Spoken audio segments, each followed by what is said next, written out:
वैशाख मास महात्म्य अध्याय 1। इस अध्याय में वैशाख मास की श्रेष्ठता, उसमें जल, व्यजन, छत्र, पादुका और अन्न आदि दानों की महिमा को बताया गया है।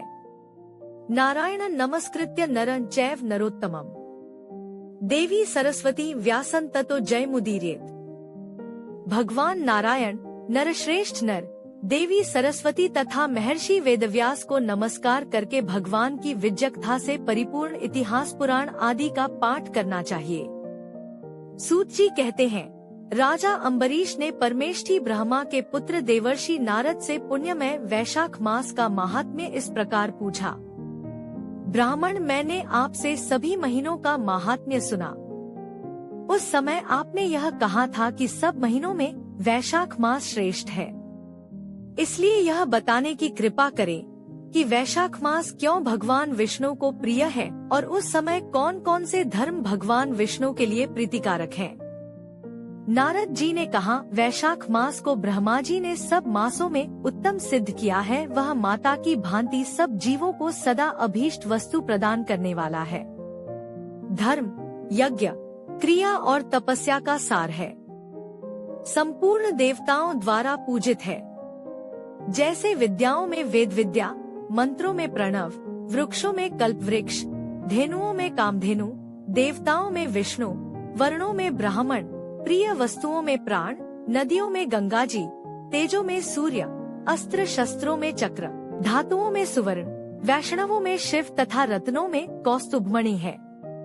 उसी प्रकार सभी महीनों में वैशाख मास सबसे उत्तम है। संसार में इसके समान भगवान विष्णु को प्रसन्न करने वाला दूसरा कोई मास नहीं है।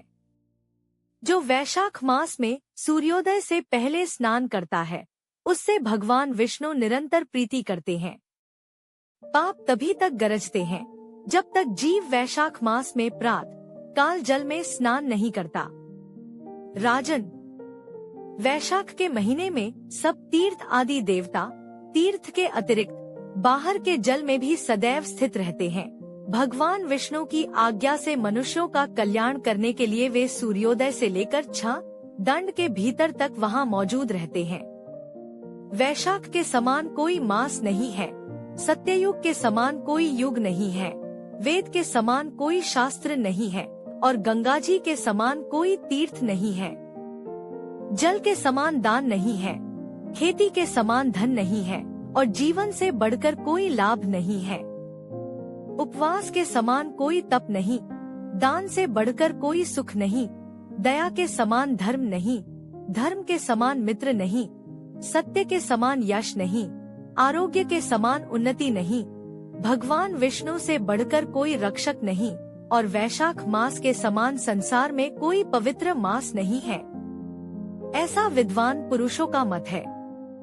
वैशाख श्रेष्ठ मास है और शेषशायी भगवान विष्णु को सदा प्रिय है। सब दानों से जो पुण्य होता है और सब तीर्थों में जो फल होता है, उसी को वैशाख मास में मनुष्य केवल जलदान करके प्राप्त कर लेता है। जो जलदान में असमर्थ है, ऐसे ऐश्वर्य की अभिलाषा रखने वाले पुरुष को उचित है कि वह दूसरे को प्रबोध करे, दूसरे को जलदान का महत्व समझावे। यह सब दानों से बढ़कर हितकारी है। जो मनुष्य वैशाख में सड़क पर यात्रियों के लिए प्याऊ लगाता है, वह विष्णुलोक में प्रतिष्ठित होता है। नृपश्रेष्ठ, प्याऊ देवताओं, पितरों तथा ऋषियों को अत्यंत प्रीति देने वाला है। जिसने प्याऊ लगाकर रास्ते के थकेमांदे मनुष्यों को संतुष्ट किया है, उसने ब्रह्मा, विष्णु और शिव आदि देवताओं को संतुष्ट कर लिया है। राजन, वैशाख मास में जल की इच्छा रखने वाले को जल, छाया चाहने वाले को छाता और पंखे की इच्छा रखने वाले को पंखा देना चाहिए। राजेंद्र, जो प्यास से पीड़ित महात्मा पुरुष के लिए शीतल जल प्रदान करता है, वह उतने ही मात्र से 10,000 राजसूय यज्ञों का फल पाता है। धूप और परिश्रम से पीड़ित ब्राह्मण को जो पंखा डुलाकर हवा करता है, वह उतने ही मात्र से निष्पाप होकर भगवान का पार्षद हो जाता है। जो मार्ग से थके हुए श्रेष्ठ द्विज को वस्त्र से भी हवा करता है, वह उतने से ही मुक्त हो भगवान विष्णु का सायुज्य प्राप्त कर लेता है। जो शुद्ध चित्त से ताड़ का पंखा देता है वह सब पापों का नाश करके ब्रह्मलोक को जाता है। जो विष्णु प्रिय वैशाख मास में पादुका दान करता है वह यमदूतों का तिरस्कार करके विष्णुलोक में जाता है। जो मार्ग में अनाथों के ठहरने लिए विश्रामशाला बनवाता है उसके पुण्यफल का वर्णन किया नहीं जा सकता। मध्याह्न में आए हुए ब्राह्मण अतिथि को यदि कोई भोजन दे तो उसके फल का अंत नहीं है। राजन, अन्नदान मनुष्यों को तत्काल तृप्त करने वाला है, इसलिए संसार में अन्न के समान कोई दान नहीं है। जो मनुष्य मार्ग के थके हुए ब्राह्मण के लिए आश्रय देता है उसके पुण्यफल का वर्णन किया नहीं जा सकता। भूपाल जो अन्नदाता है वह माता पिता आदि का भी विस्मरण करा देता है, इसलिए तीनों लोकों के निवासी अन्नदान की ही प्रशंसा करते हैं। माता और पिता केवल जन्म के हेतु पर जो अन्न देकर पालन करता है, मनीषी पुरुष इस लोक में उसी को पिता कहते हैं।